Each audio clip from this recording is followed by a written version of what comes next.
প্রিয় দর্শক, আসসালামু আলাইকুম। আশা করি আপনারা সকলে ভালো আছেন। আমি মোহাম্মদ মাসুদ রানা, আল্লাহর রহমতে বেশ ভালো আছি। আজকে আমি আপনাদের জন্য নিয়ে এসেছি আর একটি অত্যন্ত চমকপ্রদ ভিডিও, আর তা হচ্ছে বাংলাদেশের সর্বোচ্চ কৃষি বিদ্যাপীঠ ময়মনসিংহের কৃষি বিশ্ববিদ্যালয়ের বা এগ্রিকালচার ইউনিভার্সিটির কৃষি জাদুঘর বা এগ্রিকালচার মিউজিয়াম সম্বন্ধে, যেখানে রয়েছে একজন কৃষকের জীবনযাত্রার জন্য গ্রামীণ পরিবেশে প্রয়োজনীয় সমস্ত কৃষি সামগ্রী। আশা করি ভিডিওটি ভালো লাগবে, সঙ্গে থাকুন। আপনারা জানেন এই ইউনিভার্সিটির এরিয়া বা আয়তন হচ্ছে প্রায় 100 একর।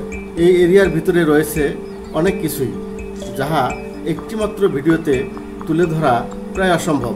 তার মধ্যেও এখানে যারা ভিজিটে আসেন তাদের মধ্যে প্রত্যেককেই যে জিনিসটি দেখে মুগ্ধ হয় সেটি হচ্ছে এগ্রিকালচার মিউজিয়াম বা কৃষি জাদুঘর। তাই আজকে আমরা দেখার চেষ্টা করব এর ভিতরে কি কি রয়েছে। আমরা প্রথমে যে কক্ষে প্রবেশ করলাম সেখানে দেখতে পাচ্ছি কৃষকের বসতবাড়ি নামে একটি সুন্দর সাইনবোর্ড টানানো আছে, অর্থাৎ এটা হচ্ছে একজন কৃষকের বাড়ির পুরা স্যাম্পল।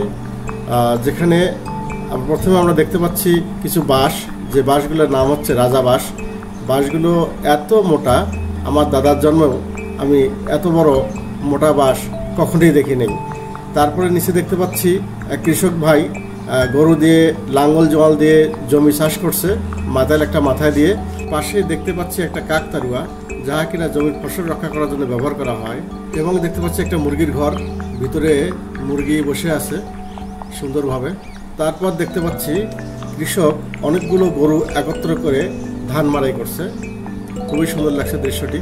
এটি গ্রাম বাংলার ঐতিহ্যবাহী ধান মাড়াই ব্যবস্থা।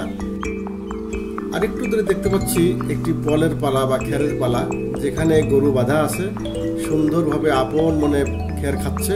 পাশে একটা গোয়াল ঘর, যে গোয়াল ঘরের ভিতরে অনেকগুলো গরু ছাগল দেখা যাচ্ছে।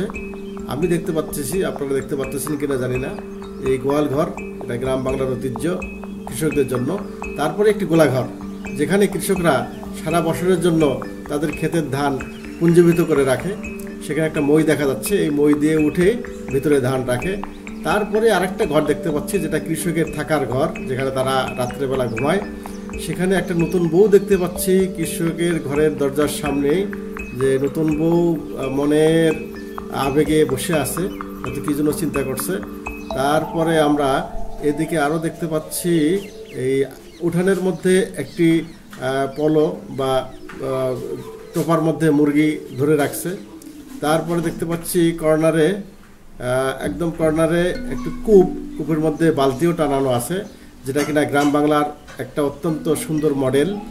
এই বালতির পরে আরেকটি ঘর দেখতে পাচ্ছি আমরা, এবং উপরে দেখতে পাচ্ছি একটি কবুতরের ঘর, যেখানে গ্রামের মানুষরা কবুতর পালন করে। তারপরে দেখতে পাচ্ছি পালকি। এই পালকি হচ্ছে তখনকার দিনের একটি মডার্ন এসি প্রাইভেট কার।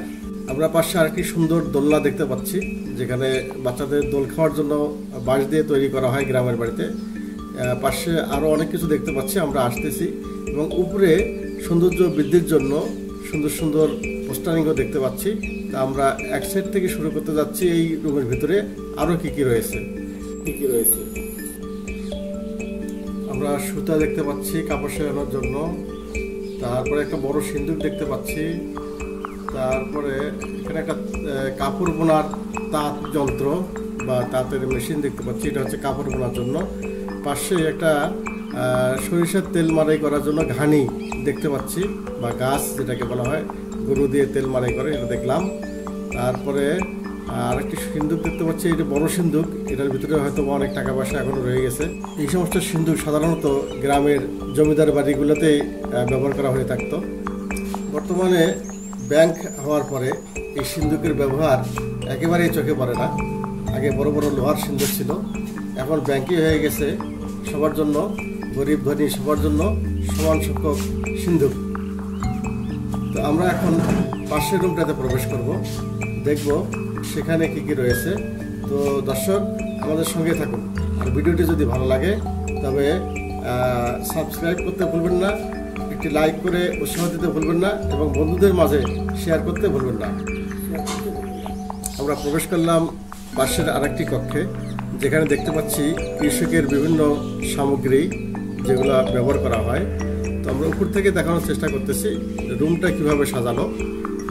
এগুলো হচ্ছে যে বেতের তৈরি জিনিসপত্র, যেখানে এরকম ঢাকি, কুলা, টালা বা এরকম ধান রাখার ব্যবস্থা, ধান রাখার এরকম সামগ্রী, মাছ ধরার সামগ্রী, নিচে নাম লেখা আছে সব কিছুরই। এলাকা ভিত্তিক আসলে এই সমস্ত জিনিসগুলোর বিভিন্ন নাম হয়ে থাকে, যার কারণে আমিও বলতে পারতেছি না পুরাটা যে এইগুলোর কী কী নাম।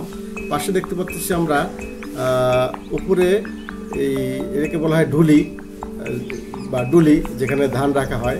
এগুলো প্রত্যেকের বাড়িতে এখনও রয়ে গেছে গ্রামে।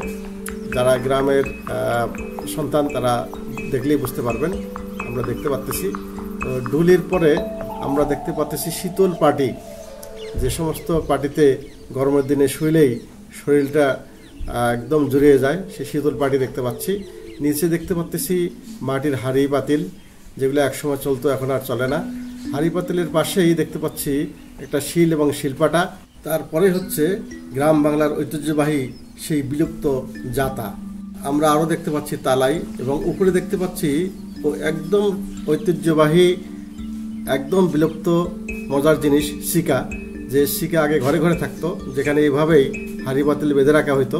তো সেই সিকা দেখতে পাচ্ছি।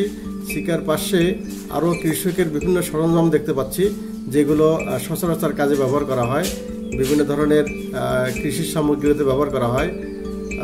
তারপরে দেখতে পাচ্ছি এই পাশে গ্লাসের ভিতরে বাচ্চাদের জন্য তাবিজ, কবজ, মার্বেল, তারপরে ছুরি, চাকু, কাইটার। পাশে দেখতে পাচ্ছি কৃষকের মাছ ধরার যন্ত্র, এবং উপরে দেখতে পাচ্ছি লাউয়ের বস, যেখানে কিনা লাউয়ের বিচি সংরক্ষণ করা হয়। বড় বড় লাউ, স্বাদের লাউ, বারের ওপরে ডুগডুগি। তারপরে দেখতে পাচ্ছি আমরা মজার একটা জিনিস, ঘুড়ি, বাচ্চাদের অত্যন্ত প্রিয় জিনিস ঘুড়ি। ঘুড়ি উড়েছে হালকা বায়, হলুদ সবুজ মন মাথায়।